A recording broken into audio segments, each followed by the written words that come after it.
Hi there. My name is Derek Olson. I am a biblical scholar with a love for liturgy, and I'm trying to experiment, a liturgical look forward. And what it is I'm going to be looking at the readings coming up for the week in the daily office. One of the purposes of the daily office, praying morning and evening prayer, is that it gives us an opportunity to encounter Scripture in more or less a continual way, so that we're reading through large chunks of Scripture and moving through a lot of it so that we understand it better. Now, speaking as a biblical scholar, one of the things that I find sometimes is it becomes disjointed. Even if I'm reading through it every day, sometimes I lose the thread. And so the purpose of Liturgical Look Forward is to kind of take a look at the big picture so that we can keep that in mind and have a sense of what it is that we're reading, where it fits within the whole biblical narrative, and kind of where we're going for this week and how it fits into the broader season. So this is an experiment. I'm going to give this a shot. We'll see how it goes. If we like it, subscribe to it, and I'll keep doing more of these. So to start off, the first thing that I need to comment on today, this is a liturgical look forward for Easter 4, the week beginning after April 22nd, 2018. One of the important things we need to notice this week is that we're going to lose a day. So on Wednesday, that's the Feast of St. Mark, April 25th. And so as a result, our regular in-course readings are going to be interrupted while we do special readings for the Feast of St. Mark. And we'll talk about those a little bit at the end. So, as you probably know, with the readings, we have 3 of them every day, first, second, and third. Our first readings this week are coming from the book of Exodus. So we started with the book of Exodus back in Lent, and we've sort of been plowing through it. If we kind of take a big picture look at Exodus, it more or less falls into 2 halves. We've got one half that has a lot of narrative, so story stuff. These are stories that we're pretty familiar from Sunday school, most likely. So this is Moses being born, Moses being hauled out of the river in the little basket, growing up. We have the 10 plagues as he's trying to set his people free. And then, in fact, we do have the Exodus event where after the plagues, the children of Israel go through the Red Sea on dry land and escape from slavery in Egypt. And so that takes us up throughout chapter 15. Then we move into some legal materials. So most famously, of course, chapter 20 is going to begin the 10 Commandments, the Decalogue. And then we're going to have other law stuff. And actually, when we think about what kind of law stuff is in Exodus, a lot of it has to do with the tabernacle, the tent of meeting. And so many of the legislations in the later chapters are taken up either with God telling Moses how to put the tabernacle together, or with descriptions of people actually doing that. That's actually where we come in. So we're in this later part. We're going to end Exodus this week. We're going to have kind of spotty coverage for the end part. We're kind of skipping around a bit. So we're going to start off by looking at Aaron and the high priestly vestments that are required by the law. And then we're going to kind of pass over a whole bunch of tabernacle type stuff. Even though we're skipping it, be aware that this stuff is in there, that there's quite a bit of it there. The legislation is really very detailed, and the overall impression that it gives is that God actually cares what sort of spaces we use to meet in and worship in, and that these should be done with care and beauty and cost.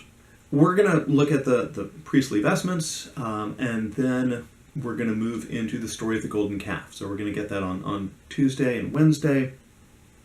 But we actually missed the last verse of chapter 33, which is a little odd. Only reason I can think of for that is it says God sends a plague to punish the people for the constructing the golden calf. And so I think our lectionary editors may be a little squeamish about the notion of God using plagues to punish the people for what they've done. So what we'll miss on Wednesday is hearing about how Moses and God used to meet in the tent of meeting. And Moses asks to see the glory of God. God says, "You can't see my face, but I will let you see my backside." So here's where we have Moses seeing the backside of God rather than his face.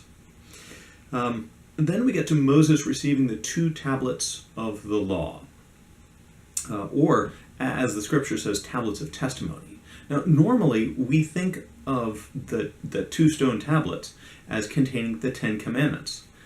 Thanks, Charlton Heston. But really, that's not what the text says. So there are 2 pairs, 2 stone tablets that show up in chapter 31. This is also tablets of testimony for the covenant that God and Moses are making with one another, or where Moses is making the covenant on behalf of the children of Israel. These are the ones where he'll come down the mountain and then break them during the golden calf episode. So we'll see the first set of tablets broken in chapter 32. But here, on Thursday, this is where he gets a new set. And again, it contains the covenant rather than the 10 Commandments. Then, as you can see, we jump over a fairly large section of material that talks about the making of the tabernacle to the very end of the book. So when the tabernacle is done. So to recap, we're going to finish off Exodus this week after having been through it since the middle of Lent. And we're going to move into Leviticus come next week. The way we're able to get through so much of it this week is because we skip a lot. And specifically, we're skipping several chapters that emphasize that God does care about worship spaces and that they should be beautiful and well-crafted. For our second lessons for this week, we're going to finish the book of Colossians and we're going to move into the book of 1 Thessalonians. I really like Colossians. I'm not going to say a whole lot about it right now because we're just ending it. But frankly, the bit that we get is kind of my least favorite section of Colossians.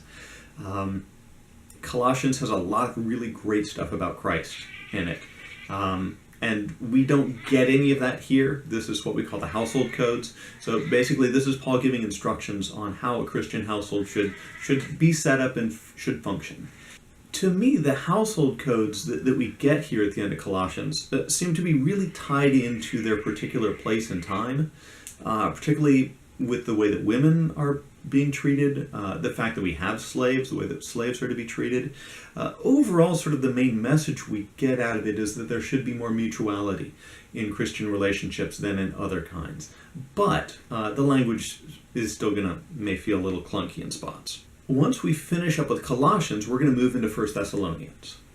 So 1 Thessalonians is one of Paul's shorter letters where they actually move in length, and so we're getting to the shorter bits now. Scholars believe that this is probably Paul's earliest letter that we still possess. And the way we figure this out, dating Paul's letters is difficult. Our main resource for doing this is the book of Acts. So we kind of look at Acts and when and where he's ministering to various folks and sort of construct a timeline that way.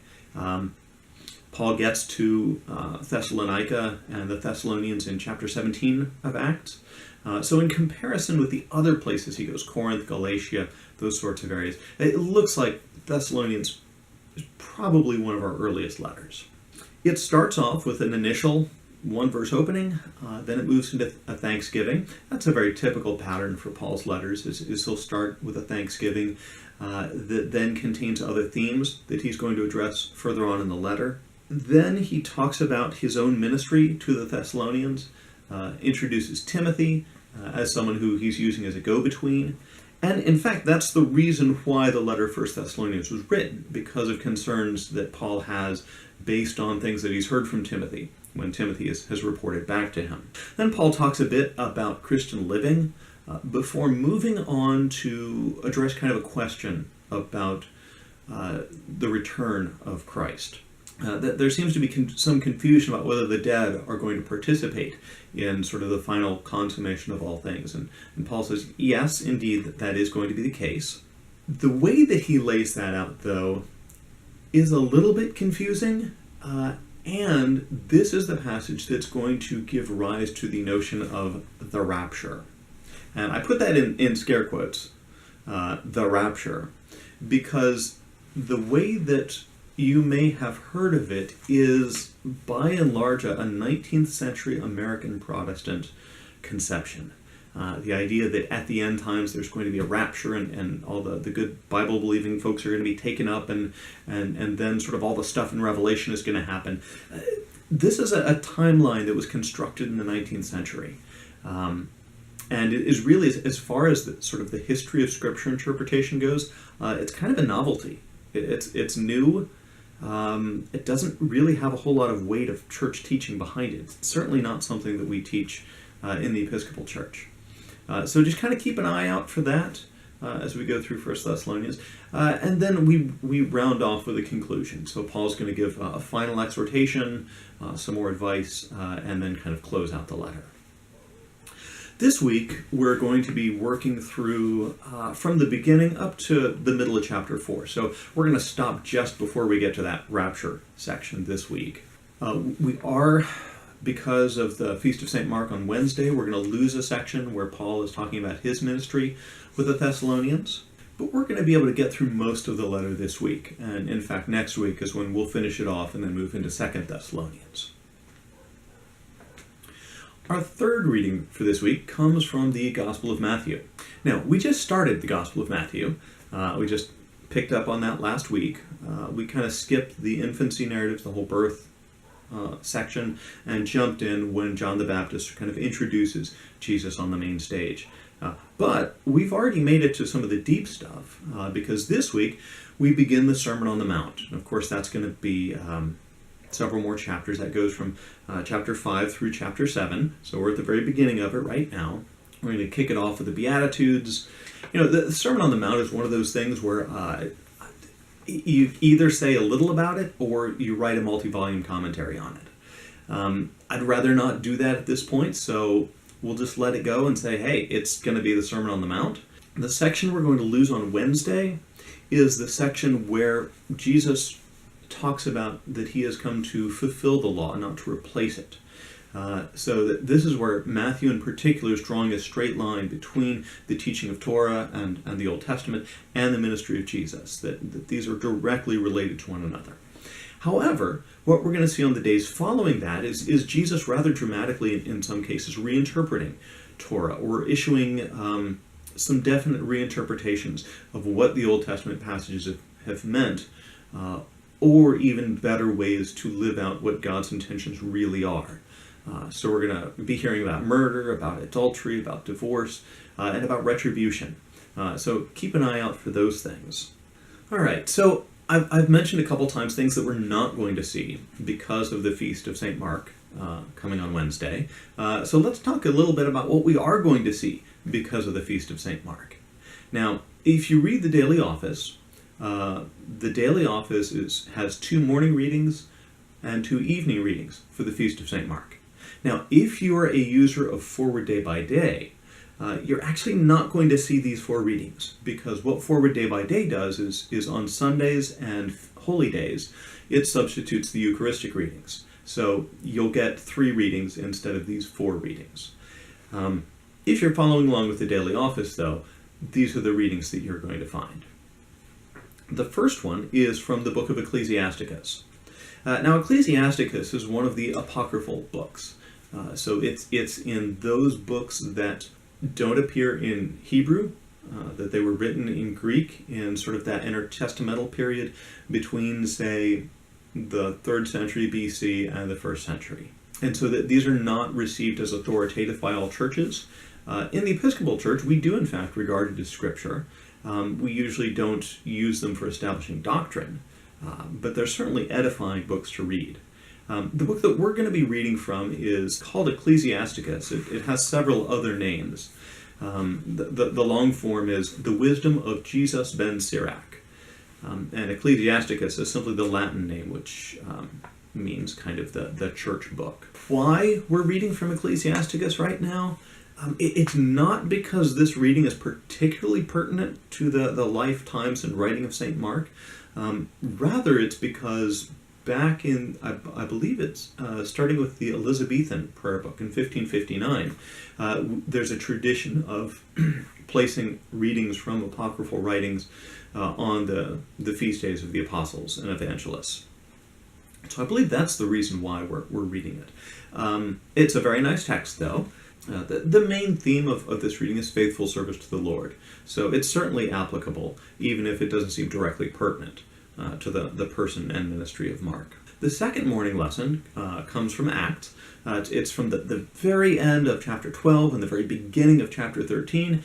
And the reason we get it is because Mark gets mentioned.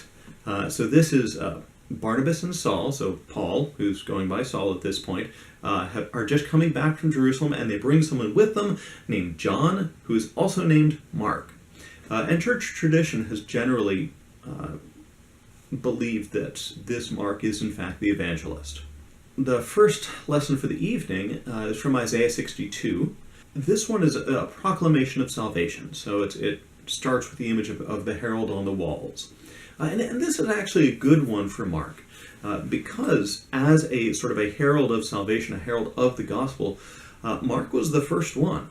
Mark's is the earliest gospel that we have. So I think it's fitting to kind of see him as a herald of salvation.